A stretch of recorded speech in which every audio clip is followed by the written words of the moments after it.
roadkill collector. The roadkill collector had soft hands at first, with the wind and the sun toughened his skin as the gripping and lifting strengthened his back. On quiet days, he would park the pickup and patrol miles-long stretches of wooded highway by foot. His 56-year-old belly shrunk and his lung power increased, but he only smoked when spoken to. Remember to cook back to at least 180 degrees to avoid trichinosis, he'd tell scavengers. The absence of a smile did not mean that the collector begrudged hungry people a free meal. To the contrary, he was happy for them and pleased they fed on lean meat. He simply never smiled on the job. He smiled in the cabin when his woman would sing, "Roadkill collector," and the smile was subdued and nothing like the aggressive grin of his big city days. The roadkill collector did not feel compelled to tell people of the wealth he'd enjoyed before leaving the city, nor did he anger when passing teens would yell, "Loser!" at him as he knelt to a skunk. The collector had been known as the skunk by opposing lawyers, and as the stiletto by his admirers at the firm for an eviscerating tongue. The roadkill collector removed scraps of food tossed onto the roadway by passing motorists, lest they lure animals to their doom, and cut sections out of fences to create escape routes for frantic tramp creatures.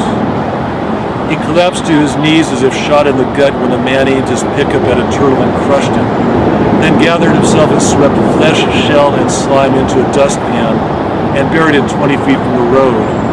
He could not speak for days. The roadkill collector studied Buddhism, Hinduism, and Catholicism in the soft light of the cabin he shared with his woman, a candlemaker he'd met after a year on the job, but withheld from her his skepticism about reincarnation and biblical creation. "What's the good word?" his woman would coo when he'd set down yet another holy book or book about spiritual seeking. He'd look up with childlike eyes and say, "I get the foot washing and the vow of silence too." Aside from silence, he liked the crackling fire in his woman's worn voice and the wind and the birds in the trees by the highway. The roadkill collector studied kosher law, and when he'd come upon a battered deer in agony, he'd set a cloth beneath its head and sever its jugular with a swift, deep stroke. When he'd wash off the blood, or bits of entrails and feces from a torn open coyote or raccoon, he'd reflect on the lives of untouchables.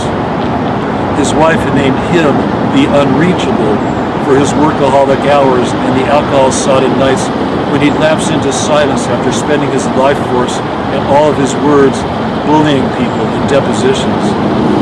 In philosophical moods, he put his whiskey glass down and tell Janet, "I don't see you complaining about this huge house and 3 cars," and she'd drink and say, "Devil's bargain." Then he'd peek through the door at his daughter sleeping. He did this for years till she'd grown and flown.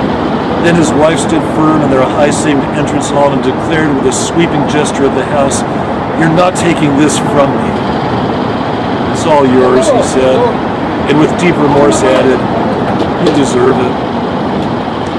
His daughter zoomed past on her way to her mother's house for winter break. She did not recognize the man kneeling to a dead deer, nor hear him consoling a mortified couple staring down at the deer. She didn't recall her father striking a deer on the road home from Tahoe when she was 3, or crying about it all the way home, or her father growling at her mother that the animal was dead, God damn it, and even if it wasn't, he had court the next day. Thank you for listening.